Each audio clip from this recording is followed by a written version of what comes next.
426咯，雙方即係頭先你所講，比如掛臨燈籠、四九仔或者呢啲咁嘅嘢。好啦，咁之後其實嘅職位係點樣上去嘅咧？其實跟住咪職員咯職員，492後之後就職員㗎啦。職員㗎啦，即係正式職員㗎啦。係啦，咁有冇啲咩稱號啊？有啲咩㗎冇嘅？你426咯，雙方紅軍，唔係雙方紅軍，紅軍。紅軍415咪白紙線咯，白紙線，即係先生咯。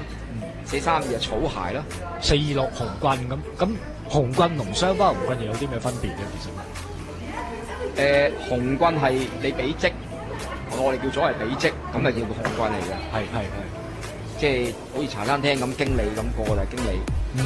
雙花紅軍係你咁，我幫 number 或者幫老生做咗一啲對佢哋社團有功勞，總之嗰樣嘢係好大嘅功勞，而佢哋個字頭嗰個辦事人或者龍頭用佢哋個社團嘅名義頒俾你嘅。所以就叫雙花，因為咁所謂雙花就係人哋個社團頒多一支參花即係俾你，俾多支花即係其實係所謂嗰啲叫勳章，嗰啲係榮譽嚟嘅。